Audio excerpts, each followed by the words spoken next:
मित्रों, मांस मछली खाना पाप है या पुण्य, और मांस मछली खाने से क्या होता है, हम एक कहानी के माध्यम से जानेंगे। आपसे हाथ जोड़कर निवेदन है कि कहानी अंत तक सुने। यह बात उन दिनों की है जब भगवान गौतम बुद्ध ज्ञान प्राप्त करने के लिए एक पीपल के पेड़ के नीचे बैठे थे और कहीं से एक हिरण दौड़ता चला आया और उनके पीछे जाकर छुप गया। वो हिरण बहुत ही घबराया हुआ था। बुद्ध ने उसके सिर पर हाथ फेरते हुए कहा, क्या हुआ, तुम क्यों छुप रहे हो? उसी समय उसका पीछा करते हुए एक शिकारी भी वहां आ पहुंचा और बुद्ध से बोला, यह मेरा शिकार है, इसे मुझे दे दो, इस पर मेरा अधिकार है। शिकारी की बात सुनकर बुद्ध बोले, हर जीवित प्राणी पर उसका खुद का अधिकार होता है, न किसी और का। तब वह शिकारी गुस्से में बोला, यह मेरा शिकार है, इसे मैं मारकर और पकाकर खाऊंगा। तब बुद्ध जी बोले, किसी भी जीव को मारकर खाना पाप की श्रेणी में आता है। क्या तुम पाप के भागीदार बनना चाहते हो? मांसाहार पुण्य है या पाप, क्या तुम धर्म को नहीं जानते? तब वह शिकारी बोला, मैं तुम्हारे जितना ज्ञानी तो नहीं हूं कि यह जान पाओ कि मांसाहार पुण्य है या पाप, पर मैं यह जानता हूं कि जीव को मारकर खाना, इसमें कोई हर्ज नहीं। मारकर खाने से वह जीव को जीव बंधन से मुक्त कर रहा हूं। फिर क्यों मांसाहार से मना किया जाता है? मांसाहारी होने को क्यों नहीं कहा जाता? वैसे भी मैं इसको मारकर नीच योनि से मुक्ति दिलाकर पुण्य ही कमा रहा हूं। फिर इस पर पाबंदी क्यों? इसे तो अच्छा कर्म कहना चाहिए। जहां तक मैंने सुना है, जीव हत्या तो शास्त्रों में भी बताया गया है। राजा लोग शिकार भी किया करते थे। ऐसे तमाम बातें करते हुए बुद्ध से पूछा कि फिर क्यों ये मांसाहार गलत है और पाप की श्रेणी में आता है? आप ही बताइए, मांसाहार पुण्य है या पाप? शिकारी की ये सब बातें सुनकर बुद्ध जी समझ गए कि इसकी बुद्धि मांस खाने के कारण कमजोर हो गई है और उसने सोचने और समझने की बुद्धि भी खो दी है। फिर बुद्ध बोले, इस अंतहीन विचार पर पहले मैं कोई राय नहीं दूंगा, लेकिन मैं तुमको एक कहानी सुनाता हूं। कहानी सुनने के बाद तुम उत्तर देना कि मांस खाना पुण्य है या पाप, और तुम्हें मांस खाना है या नहीं। वह शिकारी सोचने लगा कि इसमें मेरा तो कोई घाटा नहीं है। इस कहानी को मैं सुन ही लेता हूं, मेरा मनोरंजन भी हो जाएगा और बाद में मुझे इसका मांस भी मिल जाएगा। तो बुद्ध जी कहानी शुरू करते हुए बोले, एक नगर में अकाल पड़ने की समस्या खड़ी हो गई तो अनाज की पैदावार कम हो गई। राजा को चिंता हुई कि यदि इस समस्या का शीघ्र निदान नहीं किया गया तो अनाज भंडार भी खत्म हो जाएगा और भी भारी संकट हो जाएगा।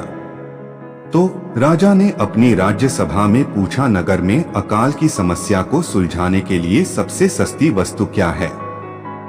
सारे मंत्रीगण सोच में पड़ गए। चावल, गेहूं, आलू, इन सब को उगाने के लिए बहुत मेहनत करना पड़ता है। वह तभी प्राप्त होते हैं जब प्रकृति का प्रकोप न हो। ऐसे में तो कुछ सस्ता हो ही नहीं सकता। तभी शिकार का शौक रखने वाले एक मंत्री ने सोचा कि यही उत्तम अवसर है, क्यों न अधिक शिकार करने के लिए राजा की अनुमति ली जाए। उसने सभा में कहा कि सबसे सस्ता खाद्य पदार्थ है मांस। इसके लिए धन का खर्च भी नहीं है और पौष्टिक खाना भी मिलता है। सभी मंत्री ने इस बात का समर्थन कर दिया, लेकिन दरबार के राजगुरु अभी भी चुप थे। राजा ने पूछा, राजगुरु आप चुप क्यों हैं? आपने कोई सुझाव नहीं दिया, आपका क्या राय है? राजगुरु ने कहा, मैं यह नहीं मानता कि यह कथन सही है कि मांस सबसे सस्ता पदार्थ है। फिर भी इस विषय पर मैं अपने विचार आपके सामने कल रखूंगा। इसके बाद राजगुरु उसी रात मांसाहार का सुझाव देने वाले मंत्री के घर पहुंचे मंत्री ने इतनी देर रात राजगुरु को अपने घर आया देखा तो वह घबरा गया। राजगुरु ने कहा, शाम को महाराज बीमार हो गए, उनकी हालत बहुत ही खराब है। राजवैद्य ने कहा है कि किसी शक्तिशाली देह का 2 तोला मांस मिल जाए तो राजा के प्राण बचाए जा सकते हैं। आप महाराज के सबसे श्रेष्ठ मंत्री हैं, इसीलिए आपसे बेहतर कौन होगा, इसके लिए आप जो भी कीमत लेना चाहें ले सकते हैं। आप कहें तो इस काम के लिए मैं आपको 1 लाख स्वर्ण मुद्राएं भी दे सकता हूं और एक बड़ी जागीर भी आप मांग सकते हैं, बस आप अपनी इच्छा कहें और बदले में मैं कटार से आपके हृदय को चीर कर बस 2 तोला मांस निकाल लूंगा। यह सुनकर मंत्री के चेहरे का रंग फीका पड़ गया। वह सोचने लगा, जब जीवित ही नहीं रहेगा तो 1 लाख स्वर्ण मुद्राओं को मैं क्या करूंगा और बड़ी जागीर भी किस काम आएगी। वह मंत्री झटपट अंदर भागा और अपनी अलमारी में से 1 लाख स्वर्ण मुद्राएं लेकर आया।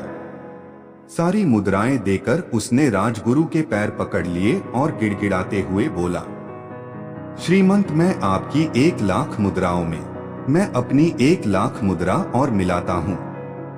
इस पैसे से आप किसी और मंत्री के हृदय का मांस खरीद ले, किंतु मुझे छोड़ दे।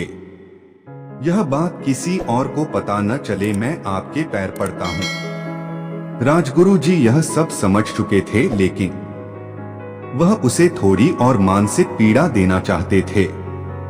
राजगुरु ने आगे कहा, मंत्री, आप शरीर से हष्ट पुष्ट हैं। आपकी कद काठी महाराज से मिलती जुलती है, इसीलिए राजवैद्य ने खास तौर पर आप ही का नाम लिया है। आपके दान से हमारे राजा की जिंदगी बच सकती है। आप कहे तो मैं आपको राजगुरु का पद देने को तैयार हूं और मैं खुद आपका कर्मचारी बनकर रहूंगा, पर आप हमारे राजा को बचा लीजिए। मंत्री तो फंसता हुआ दिख रहा था। उसने शरीर पर अंगवस्त्र रखकर अपने जूते भी पहन लिए। जैसे ही वह वहां से भागने वाला था, वह तुरंत राजगुरु के पैरों में लेट गया। उसने विनती की कि गुरुवर, मैं इसके योग्य नहीं हूं। जब प्राण ही नहीं रहेंगे तो राजगुरु पद का या राजा का सिंहासन भी मिल जाए तो मैं उसका क्या करूंगा। आप चाहें तो मेरा सब कुछ ले लें, पर मेरे प्राण न लें। मैं अपना ये भवन और सारा धन आपको सौंपता हूं। रातों रात राज्य से निकल जाऊंगा। इतना कहकर वह अपने घोड़े की ओर भागा और जैसे ही अपने घोड़े के पास गया, आवाज आई, अभी अपने पीछे तुम अपने परिवार को भी छोड़े जा रहे हो। मंत्री बोला, मेरे प्राण से प्रिय कुछ भी नहीं है। जब जीवन ही न रहेगा तो परिवार का क्या करूंगा। जीवन रहा तो ऐसे ही सुखी रह लूंगा। इतना कहकर घोड़े पर छलांग लगाकर बैठ भी गया। वह अभी चलने को ही था कि राजगुरु ने घोड़े की लगाम पकड़ ली और बोले, भागने की जरूरत नहीं है, आप आराम से घर पर ही रहो। मैं किसी और का मांस लेने का प्रयास करता हूं। यह कहकर राजगुरु वहां से चले गए। राजगुरु के वहां से जाने पर मंत्री के अंदर कुछ जान तो आई, परंतु बेचैनी बनी रही। उसकी नींद खराब हो चुकी थी। मुद्राएं लेकर राजगुरु बारी बारी से सभी मंत्री के घर पहुंचे और सभी से राजा के लिए हृदय का 2 तोला मांस मांगा, परंतु कोई भी राजी न हुआ।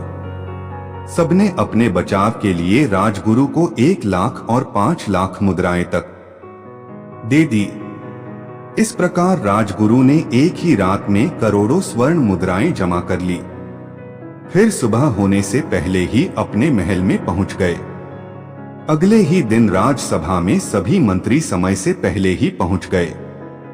सभी यह जानना चाहते थे कि राजा स्वस्थ है कि नहीं, लेकिन कोई भी किसी से भेद नहीं खोलता था। सबको राजवैद्य का इंतजार था। उनसे ही उन्हें कुछ सूचना मिल सकती थी।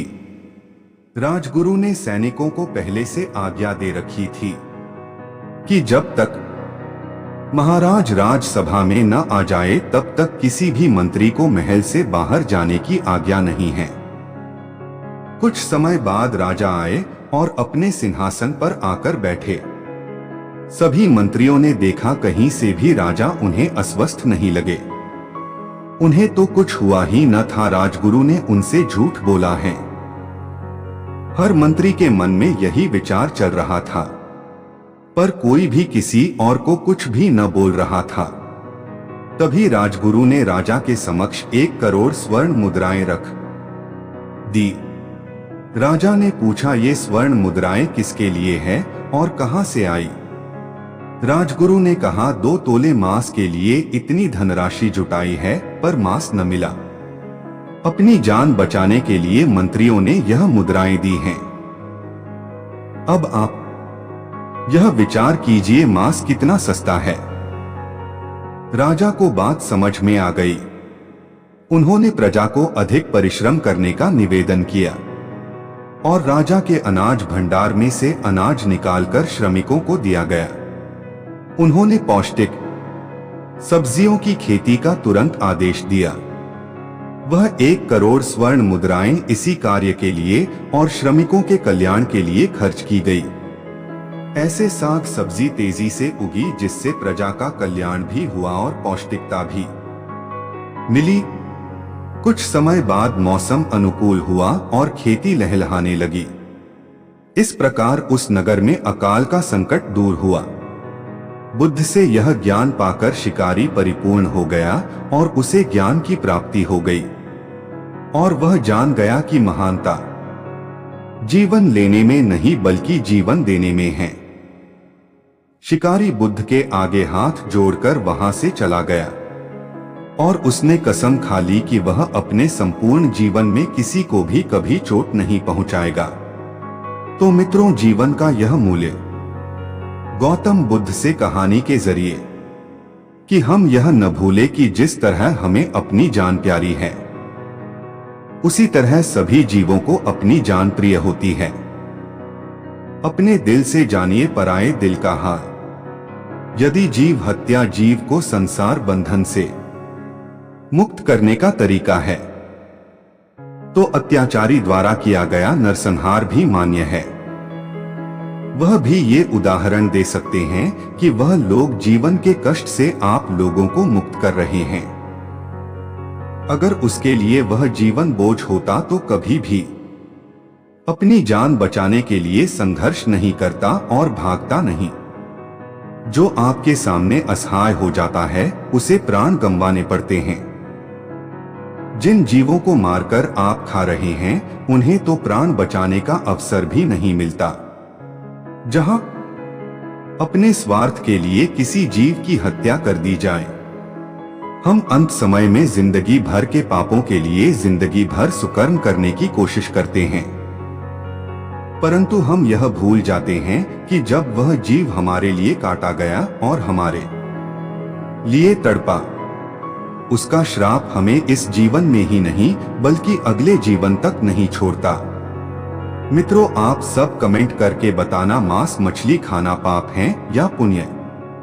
अगर कहानी थोड़ा भी अच्छी लगी हो तो लाइक करें और चैनल पर नए हैं तो अपने कोमल और दयालु मन से सब्सक्राइब करें। धन्यवाद।